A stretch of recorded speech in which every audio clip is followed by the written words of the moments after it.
Basic bunkering. What do we know about it? What don't we know about it? In this series of programs, we're going to be talking about the technical aspects of today's two main bunker products, fuel oil and distillates. And then we'll be looking at the operational side, how we get those products delivered safely, efficiently, and cost-effectively. In this program, well, let's put it this way. Many, many years ago, the only fuels that ships needed were wind, fresh water, and a few barrels of rum for the crew. What powered the ship was very much in the lap of the gods, and occasionally, sailors didn't always get what they were expecting. Which meant that some voyages took longer than others.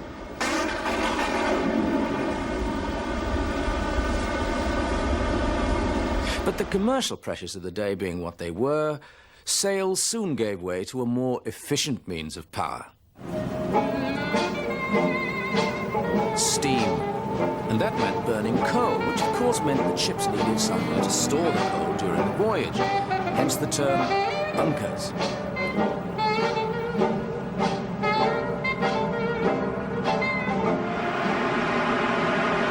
Today, steam has largely been replaced by energy-efficient diesel engines.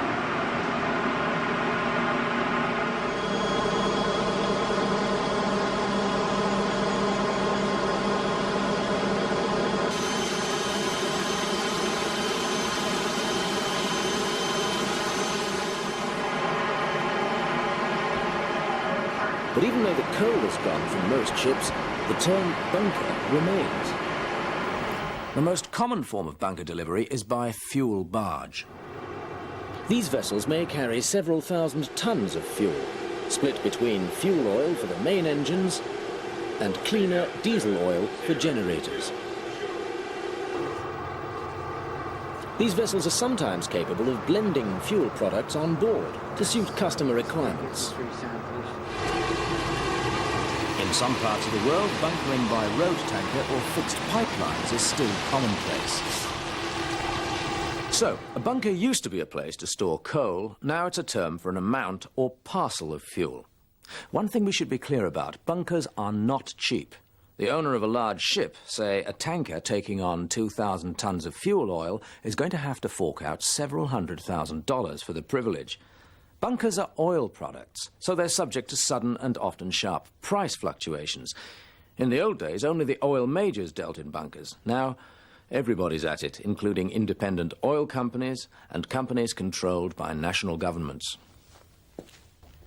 Okay, a product with a high commercial value traded by all sorts of organizations all over the world. Now, just who's involved in the buying and selling of bunkers we'll come to in a minute, because first, we need to understand some of the jargon, starting with the technical terms.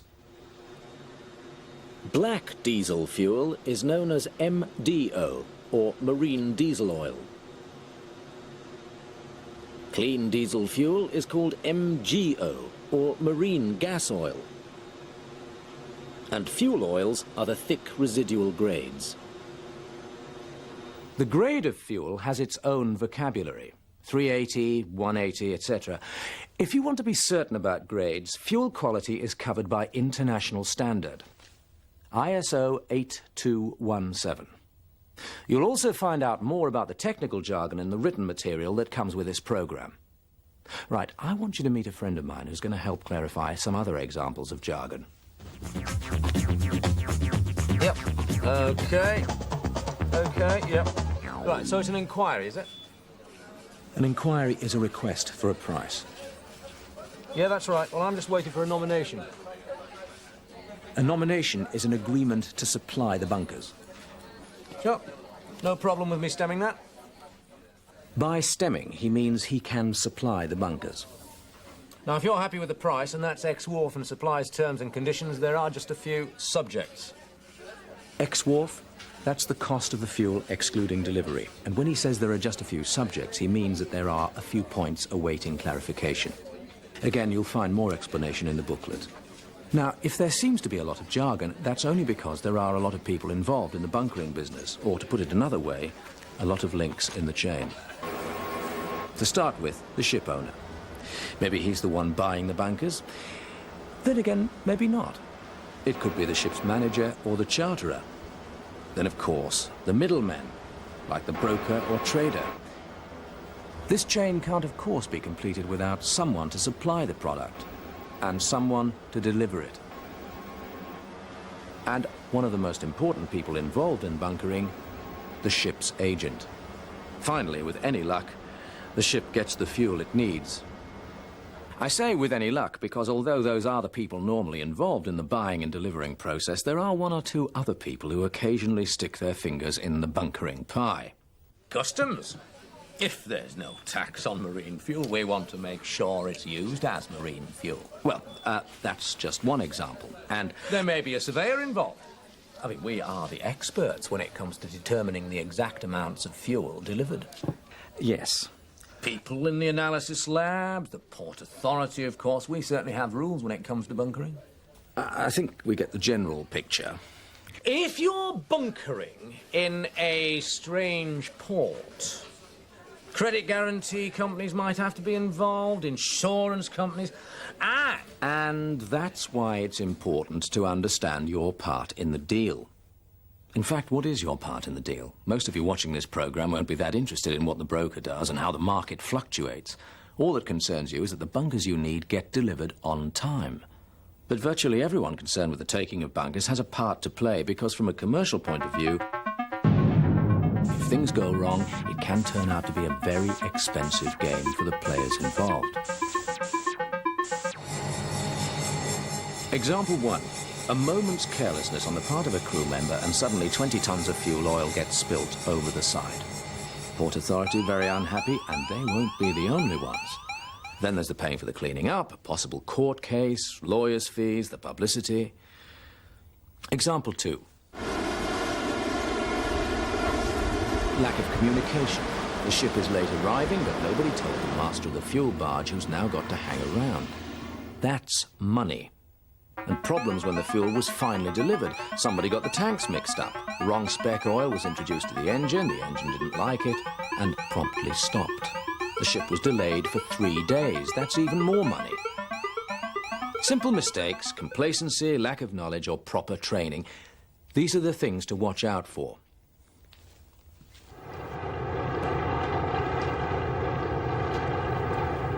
The fact is that the majority of bunkers are taken and used without any problems. But when things do go wrong, it's a nightmare to sort out.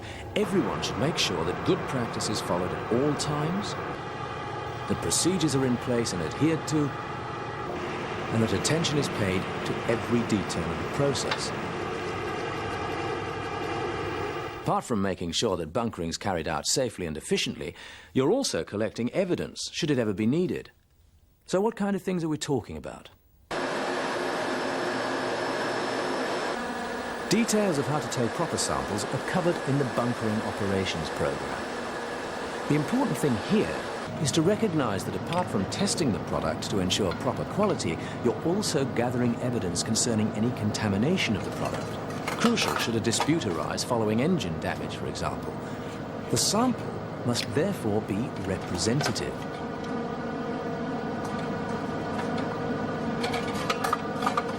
And the second piece of paperwork is just the actual quantity. The same care and attention must be applied to the paperwork, making sure there's no confusion over the type of fuel to be delivered and the quantity. Again, important evidence should there be a subsequent disagreement between the parties. And of course, where quantities are concerned, making sure that measurements are accurate for the same reasons. And accurate means taking into account the trim of the ship and using the appropriate trim correction tables. Bear in mind that the tiniest difference in measurement could end up costing somebody thousands of dollars. As I said, disputes are rare, between 4 and 5% of the total number of bunkers supplied, and even then only about 1% of them are pursued. Now, normally these disputes arise because of a disagreement over quality or quantity, but sometimes a cancellation can cause problems, particularly if there are demurrage payments involved. Most disputes arise between buyer and seller, but sometimes there are disputes between the ship owner and the charterer.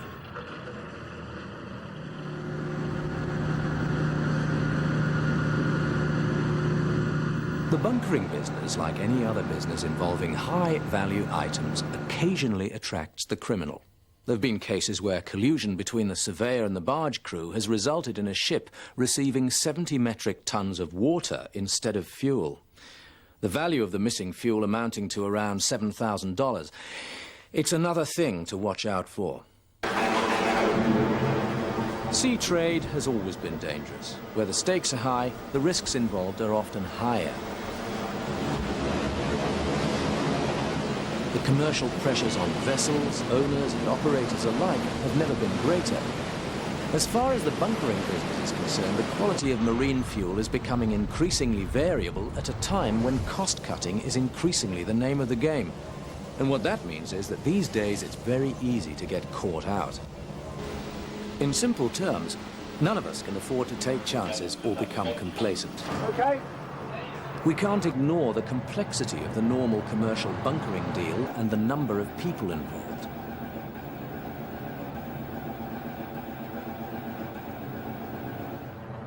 And we shouldn't underestimate the depth of trouble that almost certainly will be created should problems occur. You'll find more information about the commercial side of bunkering in the written material. The 2 other videos in this series look at the technical and operational sides. See you again.